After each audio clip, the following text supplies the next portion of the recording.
बांदा के बबेरू में सहकारी समिति के जर्जर भवन के नाम पर एक गरीब ब्राह्मण परिवार का घर बुलडोजर से गिराए जाने का मामला सामने आया है। पीड़ित राधेश्याम पांडे का कहना है कि वो 60 साल से उस जमीन पर रह रहे थे, फिर भी बिना नोटिस के उनका घर तोड़ दिया गया। इस कार्रवाई में उनका सामान भी मलबे में दब गया। पूर्व सांसद आर.के. सिंह पटेल के नेतृत्व में समाज सेवियों का समूह पीड़ित परिवार से मिला और हर संभव मदद का भरोसा दिलाया। जो जानकारी है, पिछले लोकसभा चुनाव के जस्ट बाद दिख रही है, ये गोलू पांडे जी ने मुझे यहीं पर अजय पटेल जी के यहाँ में बैठा था, चुनाव हो गए थे, उसके बाद आपके कार्यालय में ही बबेरू में बैठा था और इन्होंने मुझे 1 साल हो रहा लगता, मुझे महीना याद नहीं है, लेकिन जून के बाद ही मुझे लगता है जुलाई अगस्त का महीना रहा होगा। इन्होंने मुझे अजय पटेल जी के यहाँ जा कर के बात बताई थी कि मेरे उसमें जो है ये जो मकान ये अभी देख रहे हैं, इसमें ये जो सरिया पड़ी हुई जी ये मैंने जाल बना दिया है, मेरी शटरिंग लगी है, शटरिंग का किराया लग रहा है और मुझे जो है वहाँ पर छत डालने से रोका जाए।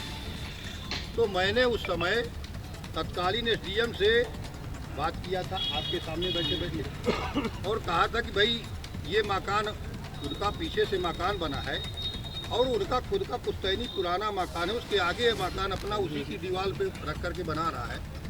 ये हमारा कार्यकर्ता है, तो इसको ये जायज मकान बना हुआ है, तो उसको छत डालने दिया जाए। ध्वस्तीकरण कर दिया गया हमारे घर का। कुछ नहीं सर, बस इनका 2 कमरे नहीं दिए गए, इसी वजह से हमारे घर को ध्वस्त कर दिया गया।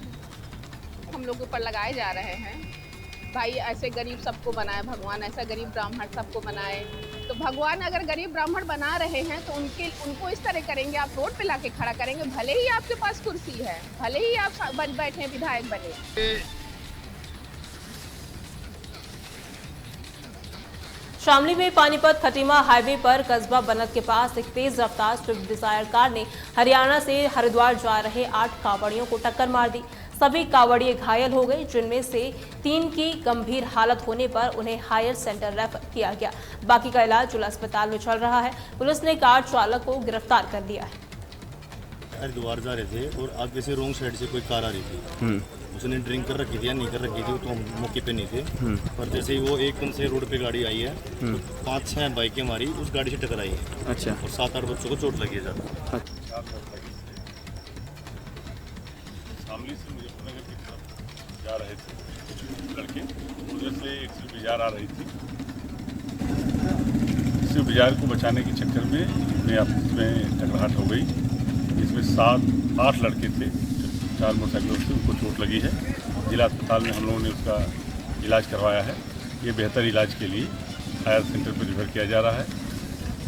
सर कहाँ के रहने वाले थे ये लोग? ये बेसिकली हरियाणा में पानीपत के रहने वाले हैं और इलाज के लिए बेहतर हायर सेंटर में रिफर किया गया। कितने को रेफर किया गया? सभी को सर? 8 को। हालांकि एक लड़के को थोड़ी सी चोट ज़्यादा है, बाकी 7 सामान्य हैं, लेकिन परिजन हैं, बेहतर इलाज के लिए ले जाना चाहते थे।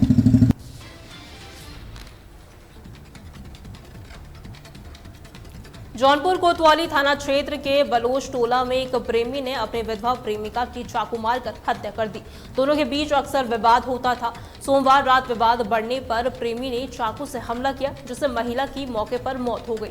पुलिस ने शव को कब्जे में लेकर पोस्टमार्टम के लिए भेज दिया है और आरोपी की तलाश शुरू कर दी।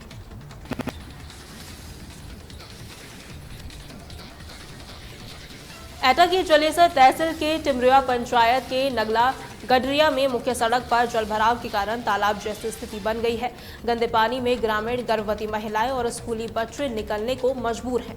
ग्रामीणों ने गांव के प्रधान पर विकास न कराने और जलभराव की शिकायतों को नजरअंदाज करने का आरोप लगाया है। खंड विकास अधिकारी PS आनंद और SDM भावना विमल ने बताया कि जल्द ही पानी की निकासी और समस्या का समाधान किया जाएगा।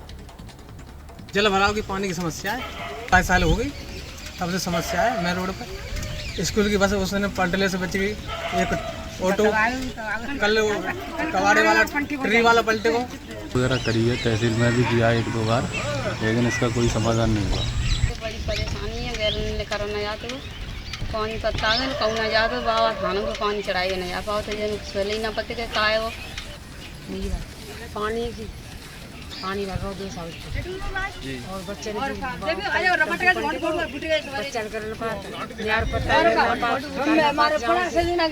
और 2 साल है गई कल कबाड़ी वाला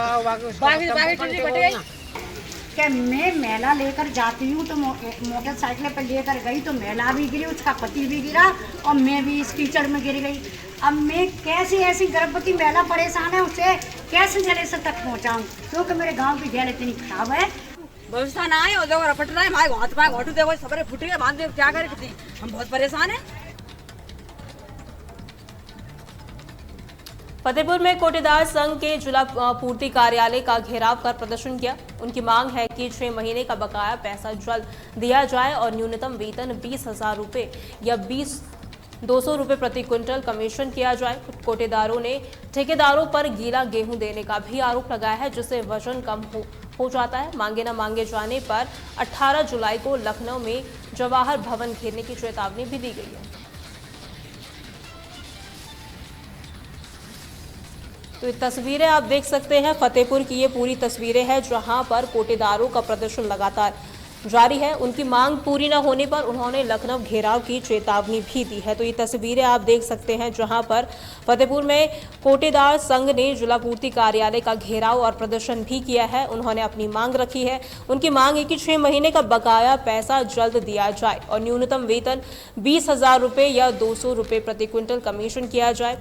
कोटेदारों ने ठेकेदारों पर गीला गेहूं देने का भी आरोप लगाया है, जिससे उनका ये भी आरोप है कि गेहूं का वजन कम हो जाता है। और साथ ही उन्होंने मांगे पूरी न होने पर 18 जुलाई को लखनऊ में जवाहर भवन घेरने की चेतावनी दी है। तो इसी के सिलसिले में ये बैठक की गई और यहाँ पर कोटेदारों का प्रदर्शन भी देखने को मिला। हमारी मांग ये है कि हमारा 6 महीने से कमीशन नहीं मिला और कमीशन वृद्धि की मांग है 200 रुपये कुंटल। आज श्रीमान जिलाधिकारी महोदय को मैंने ज्ञापन दिया है।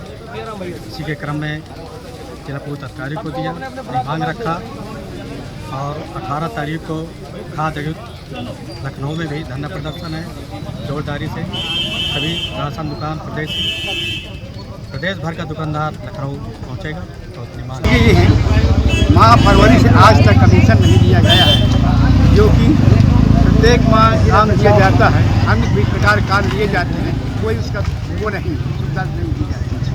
और हम लोगों को 52 किलो की भर्ती लगा के गेहूँ दी जाती है, जबकि सरकार द्वारा 50 किलो की भर्ती। श्रावस्ती के इकोना थाना क्षेत्र के नारायणपुर खड़ंजा में पुलिस और एसओजी की टीम ने मुखबिर की सूचना पर 4 अभियुक्तों को गिरफ्तार किया है। उनके पास से 7 अवैध हथियार, 8 कारतूस, 2 बाइक और 4 मोबाइल और नकदी भी बरामद की गई है। एसपी घनश्याम चौरसिया ने प्रेस कॉन्फ्रेंस में इसकी पूरी जानकारी दी है। थाना इकोना की पुलिस और एसओजी को सूचना मिली मुखबिर के द्वारा कि कंजड़वा पुल के पास कुछ लोग अवैध शस्त्र बेचने की फिराक में हैं। इस सूचना पर दोनों टीमों के द्वारा दबिश दी गई, तो उसमें 4 अभियुक्त पकड़े गए, जिनका नाम विवेक शर्मा और अभय शर्मा है, जो इकोना के रहने वाले हैं। एक ओम प्रकाश तिवारी जनपद बहराइच के विशेषज्ञ थाने का और एक आदेश चौधरी है, जो नवीन मॉडर्न पुलिस थाना श्रावस्ती का है। ये 4 लोगों के पास से कुल 8 असलहे बरामद हुए, 8 कारतूस बरामद हुए हैं और साथ में इनके 2 मोटरसाइकिल और मोबाइल फ़ोन बरामद हुए हैं। कुछ 5,000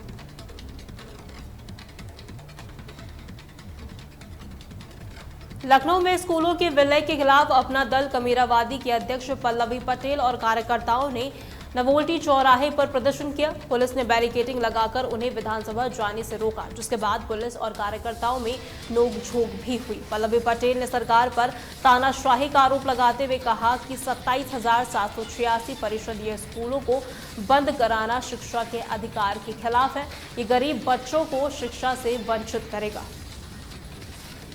देखिए, भारतीय लोकतंत्र और संविधान, इसकी मूल अवधारणा कहती है कि हर व्यक्ति को शिक्षा मिले, इस देश के हर नागरिक को शिक्षा मिले और योग्यता प्रतिभा के अनुसार उसको रोजगार मिले। लेकिन जिस प्रकार से वर्तमान सरकार की नीतियां चल रही हैं, उससे ये बात तो बिल्कुल स्पष्ट हो जाती है कि किस प्रकार से इस लोकतंत्र को ही वंचितों के हक और अधिकारों के खिलाफ यूज किया जा रहा है, खड़ा किया जा रहा है। और ये तमाम चीजें जो हो रही हैं, ये अचानक नहीं हो रही हैं, ये पूरी योजनाबद्ध तरीके से हो रही हैं। अगर आप देखें तो सबसे पहले सरकारी संस्थानों को घाटे का सौदा बताते हुए उसमें भर्तियां रोक दी गई। उसके बाद निजीकरण का जुमला फेंकते हुए उन्हीं को आज ठेके पट्टे के रूप में दे करके चलाया जा रहा है। अब दूसरी कड़ी में जो मूल अवधारणा है कि हर नागरिक के पास शिक्षा का अधिकार हो, उसको भी चकनाचूर करते हुए इस सरकार ने 27,746 परिषदीय और उच्चतर माध्यमिक।